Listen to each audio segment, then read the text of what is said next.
નમસ્કાર દર્શક મિત્રો, વડોદરા ટુડે ન્યૂઝમાં આપનું સ્વાગત છે। રાજકોટ જિલ્લાના તમામ પોલીસ સ્ટેશનમાં 2 કે વધુ ગુનામાં ઝડપાયેલા ગુનેગારોને જિલ્લા પોલીસ વડાનું અલ્ટિમેટમ। રાજકોટ જિલ્લામાં પ્રથમ વખત ગુનેગારોને સુધારવા માટે અનોખો અભિગમ અપનાવવામાં આવ્યો છે।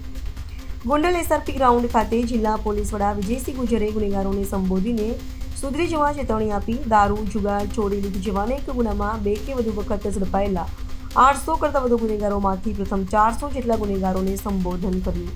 आज રાજકોટ ગ્રામ્ય પોલીસ દ્વારા છેલ્લા 5 વર્ષમાં જેટલા લોકો વિરુદ્ધમાં 2 કે 2 થી વધારે ગુના દર્જ છે એની એક મિટિંગ બોલાવવામાં ગોંડલ સિટીમાં આવી છે, જેમાં અલગ અલગ મારામારીના, પ્રોપર્ટી ઓફેન્સના, પ્રોહિબિશનના, જુગારના અને બીજા આરોપી અને એ આરોપી જેના વિરુદ્ધમાં પાસાના કે તડીપારના પ્રપોઝલ થયેલા છે એવા 800 જેટલા આરોપીઓની રાજકોટ ગ્રામ્ય પોલીસ દ્વારા એક લિસ્ટ તૈયાર કરવામાં આવી છે।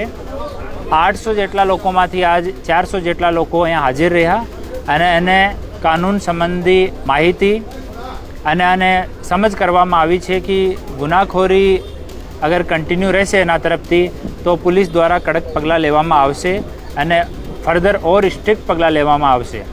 તો મેક્સિમમ લોકો एग्री થયા છે કે અમારે ભવિષ્યમાં એવી ગુનાખોરીમાં સંડોવણી નહીં કરવાની और अपराधનો जो ઇકોનોમિક અને સોશિયલ ઇમ્પેક્ટ પરિવાર પર પડે છે એના વિષયમાં આ લોકોને માહિતગાર કરવામાં આવ્યા અને આ મીટિંગ અમે હરેક 3 માસમાં કરીશું।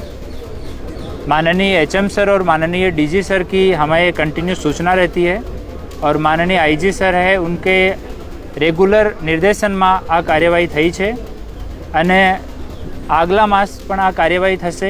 ફરીથી આપણે મિટિંગ લઈશું અને પછી આગલા માસ સુધી આમાં આપણે એવો પ્રયાસ કર્યો છે માનનીય આઈજી સાહેબના નિર્દેશનથી કે જો લોકો 3 માસ સુધી રેગ્યુલર મિટિંગ અટેન્ડ કરે છે, પોતાના મેન્ટરના સંપર્કમાં રહે છે અને ગુનાખોરી નહીં કરે તો આ લોકોને ફરીથી ડિસ્ટર્બ નહીં કરવાનો અને આપણે અમારો મેન્ટર જો છે ફોનથી આ લોકોથી સંપર્કમાં રહેશે અને જો લોકો કન્ટિન્યુ ગુનાખોરી કરશે એના વિરુદ્ધમાં પછી અમે ઓર કડક પગલાં લઈશું और आना जो रेवेन्यूना जो सोर्सेस है एनी अमे चकासणी करीशुं। गैरकायदेसर प्रवृत्तिओंथी कोई प्रोपर्टी लीधी होय एनी पण अमे चकासणी करीशुं અને એના વિરુદ્ધમાં જો પણ લીગલ કડકથી કડક પગલાં થઈ શકે એ પગલાં લેવામાં આવશે। અમારા આપણા રાજકોટ ગ્રામ્ય વિસ્તારમાં 800થી વધારે નાનાથી લઈને મોટા ગરબા છે અને આમાં 11 જેટલા ગરબા કોમર્શિયલ ગરબા છે જેમાં ટિકિટનો વેચાણ થયો છે। તમામ જગ્યાઓ પોલીસની સારી બંદોબસ્તની વ્યવસ્થા કરી છે। હોમગાર્ડ અને પોલીસ મળીને 2000 જેટલા લોકો ફિલ્ડમાં રહેશે પૂરા 10 દિવસ અને આ સિવાય અમારી સી ટીમની 50 જેટલી મહિલાઓ છે જે સિવિલ અને ટ્રેડિશનલ કપડામાં તમામ શહેરી ગરબામાં અને કોમર્શિયલ ગરબામાં ટ્રેડિશનલ ડ્રેસમાં કેમેરા સાથે ડિપ્લોયડ રહેશે। આ સિવાય 100 જેટલા પોલીસકર્મી અમે સિવિલ ડ્રેસમાં એની નિમણૂક કરી છે જે લોકો પેટ્રોલિંગ પણ કરશે અને ગરબાની જગ્યાની આજુબાજુમાં પાર્કિંગમાં ત્યાં કોઈ નશાખોરી હોય, ત્યાં કોઈ મહિલાઓ માટે સુરક્ષિત માહોલ હોય એની ચકાસણી પણ કરશે અને તમામ ગરબા આયોજકો સાથે પણ અમારી મિટિંગ થઈ છે।